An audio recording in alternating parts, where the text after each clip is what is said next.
జై శ్రీ గణేష. మనం మహాభారతం చెప్పుకుంటున్నాం. ఎంతవరకు వచ్చాము? కామిక వనంలో పాండవులు ఉన్నారు, హస్తినాపురంలో దుర్యోధనుడు ఉన్నాడు. ఇక అంగరాజ్యంలో ఉన్నటువంటి కర్ణుడి దగ్గరికి సూర్యుడు వచ్చి, ఇంద్రుడు త్వరలోనే వచ్చి నీ కవచకుండ్రాలు తీసుకెళ్ళబోతున్నాడు అని చెప్పాడు. సో ఆ సమయంలోనే కర్ణుడి పుట్టుకకు సంబంధించిన ఆలోచనలో పడతాడు సూర్యుడు. అక్కడే మళ్ళీ మనకు వ్యాస మహర్షి కర్ణుడి పుట్టుకకు సంబంధించి మరికొన్ని వివరాలు చెప్తాడు. ఇందులో ఒక ఇంట్రెస్టింగ్ విషయం ఏముంటుందంటే, కర్ణుడు అస్త్ర విద్యలు ఎక్కడ నేర్చుకున్నాడు.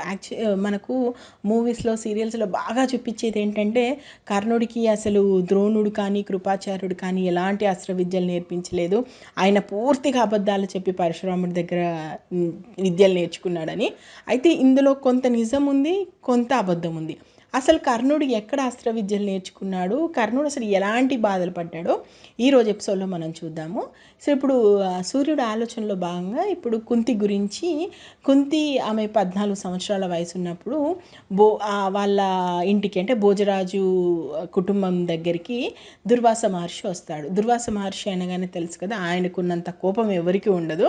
ఆయనను సేవించుకోవడానికి కుంతిని నియమిస్తారు. కుంతి అసలు అద్భుతంగా, ఆయన ఎన్ని సమస్యలు తీసుకొచ్చి పెట్టినా సరే, ఎంత కోపం తెచ్చుకున్నా, ఎన్ని మాటలన్నా, తినే టైంకి తినకపోయినా, వస్తానన్న టైంకి రాకపోయినా, ఏం చేసినా కూడా ఆయన చెప్పిన అన్ని పనులు చేసి ఎప్పుడు చిరునవ్వుతో ఆయనకు సేవలు చేస్తుంది. దీంతో దుర్వాస మహర్షి సంతోషించి, నీకు ఒక వరం ఇస్తాను, నీకు ఒక మంత్రాన్ని ఇస్తాను, నేను ఆ మంత్రాన్ని జపించి నువ్వు ఏ దేవత ద్వారా పిల్లలు కనాలనుకున్నా నువ్వు కనొచ్చు అంటాడు. అసలు దుర్వాస మహర్షి ఏ వరం ఇచ్చినా అది ఏంటి ఇలా ఇచ్చాడు, ఆయన కోపం కానీ, ఆయన వరం కానీ, ఆయన ప్రేమ కానీ ప్రతీది విచిత్రంగానే ఉంటుంది. అంటే దాని వెనక ఉండే కారణం వేరు ఉంటుంది. ఆ మహర్షి ఏం చేసినా అది లోక కళ్యాణం కోసమే. సో ఇలా దుర్వాస మహర్షి ఆమెకు వరం ఇచ్చిన తర్వాత ఒకరోజు అలా సూర్యుని చూస్తూ, అబ్బాయి ఎంత బాగున్నాడో, ఇలాగే క అంటే సహజ కవచ కుండరాలతో నాకు ఓ కొడుకు పుడితే ఎంత బాగుంటుంది అనుకుంటుంది. అనుకోగానే ఏం పిల్లలు పుట్టరు. మనకు మామూలుగా అయితే ఆమె అనుకుంది, అనుకోగానే పిల్లలు పుట్టేశారని చెప్తారు. అలా ఏం కాదు. ఆమె అనుకున్న తర్వాత ఒక్కసారి దుర్వాస మహర్షి ఇచ్చినటువంటి ఏదైతే వరం ఉందో, ఏదైతే మంత్రం ఉందో అది పనిచేస్తుందా లేదా, అసలు ఆయన నాకు అంత పెద్ద వరాన్ని ఇచ్చాడా లేదా. ఎందుకంటే ఆమె చిన్నపిల్ల, 14 సంవత్సరాల అమ్మాయి, పెద్దగా ఏమీ తెలియదు. అంత పెద్ద వరం వచ్చేసరికి అది నిజమా కాదా, దాన్ని పరీక్షించాలి అనేటువంటి కుతూహలం ఎక్కువగా ఉంటుంది. దానితో ఒక్కసారి ఆ మంత్రం జపిస్తుంది. మంత్రం జపించగానే సూర్యుడు వస్తాడు. నేను కన్యపిల్లని ఏ విధంగా ఈ ఇలా నేను కొడుకును కంటాను మీ ద్వారా, ఇది తప్పు, దయచేసి మీరు వెళ్ళిపోండి అంటది. ఇదంతా మనకు తెలిసిన స్టోరీ. సూర్యుడు అంటాడు, లేదు, ఖచ్చితంగా మంత్రాన్ని జపించావు కాబట్టి కొడుకును కనాల్సిందే అని చెప్తాడు. కాకపోతే ఆమె కన్యత్వం చెడదు, ఆమె గర్భం కూడా ఎవరికి కనిపించదు అంటారు. ఆమె దగ్గర ఒక దాది ఉంటుంది, ఆమెకు మాత్రమే ఈ విషయాలన్నీ తెలుస్తాయి. మిగతా ఎవ్వరికి కూడా ఆమె గర్భం కానీ మరేది కానీ కనిపించదు. అలా 9 నెలలు నిండుతాయి. కరెక్ట్గా 10వ నెల పడగానే ఆమెకు రాత్రి పూట ప్రసవం అవుతుంది. ప్రసవం అయిన తర్వాత ఆ బిడ్డను ఇంకా అక్కడ ఉంచుకోలేదు కాబట్టి ఆ బిడ్డను తీసుకెళ్ళి, ఆ బిడ్డను ఒక వజ్రాల పెట్టెలో పెట్టి సూర్యుడికి, ఇంకా నీ కొడుకుని చూసుకోవాల్సిన బాధ్యత నీదే అని చెప్పేసి అశ్వనదిలో ఆ పెట్టెను వదిలేస్తుంది. అదే సమయంలో ఏంటంటే, కొంచెం ఆ అశ్వనదికి ఇటువైపుగా ధృతరాష్ట్రకి అత్యంత దగ్గరుడు అతిరథుడు అనేటువంటి సూతుడు ఆ పెట్టెను చూస్తాడు. ఆ పెట్టెను తీసి చూడగానే అందులో అద్భుతంగా కవచకుండరాలతో మెరిచిపోతున్నటువంటి బాలుడు ఉంటాడు. ఆ బాలుని తీసుకెళ్ళి తన భార్య అయినటువంటి రాధకిస్తాడు.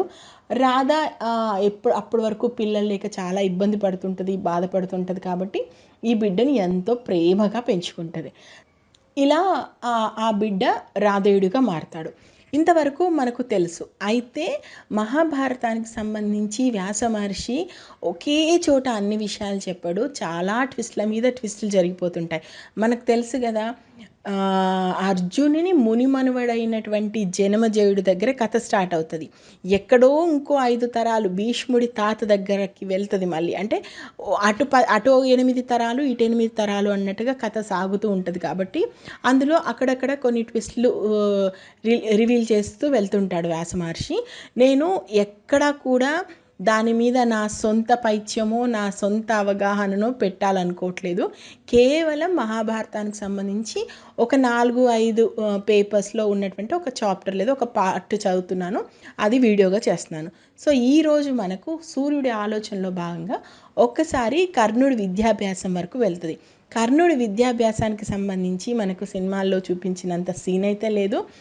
నేను మహాభారతం చదివిన ప్రకారం 2 క్యారెక్టర్స్ని మాత్రం దాదాపుగా మార్చేశారు. అవి ఏంటంటే కర్ణుడు ఒకటి, శకుని ఒకటి. కర్ణుడు చేసిన తప్పులన్నింటినీ కూడా శకుని మీదకి రుద్దేసి శకుని పెద్ద విలన్ చేసేశారు. ఇంకొకటి కర్ణుడికి ఆయనను హీరోగా చూపించడం కోసం ఏం చేశారంటే సింపతి యాంగిల్ కర్ణుడి చుట్టూ ఎక్కువగా అల్లేశారు. ఎందుకంటే కర్ణుడి కన్నా ఒక మంచి కమర్షియల్ క్యారెక్టర్ మహాభారతంలో ఇంకోటి ఉందని చెప్పలేము. ఎందుకంటే కర్ణుడు పెరిగిన వాతావరణం, కర్ణుడు పడ్డ కష్టాలు అలాంటివి, కర్ణుడు ఒక నెగిటివ్ షేడ్ ఉన్నటువంటి హీరో కాబట్టి అలా ఆయన క్యారెక్టర్ని సినిమాల్లో సీరియల్లో వాళ్ళ కమర్షియల్ యాంగిల్కి తగ్గట్టుగా మార్చుకుంటూ పోయారు. నిజానికి మహాభారతంలో ఏంటంటే ఈ అతిరథుడు ధృతరాష్ట్రుడికి చాలా దగ్గర వ్యక్తి. ఎందుకంటే ధృతరాష్ట్రుడికి సంబంధించి రథసారథిగా కూడా ఉంటాడు. మహాభారతం సమయంలో ఈ బ్రాహ్మణ, క్షత్రియ, వైశ్య, శూద్ర ఇవేవైతే వర్గాలు ఉన్నాయో ఇవి ఆ వర్గాల వాళ్ళు ఆ వర్గాలకు తగ్గట్టుగా ఉన్నారు.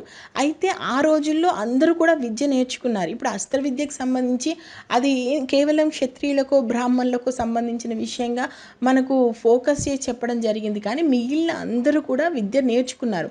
కర్ణుడు సూతపుత్రుడు అయినప్పటికీ కూడా అతిరథుడు వెళ్ళి అస్త్ర విద్య కోసము కృపాచార్యుడి దగ్గర కొన్ని రోజులు నేర్పిస్తాడు, ద్రోణాచార్యుడి దగ్గర కూడా కొన్ని రోజులు నేర్పిస్తాడు. వీళ్ళిద్దరు కూడా కర్ణుడికి చిన్నప్పటి గురువులే.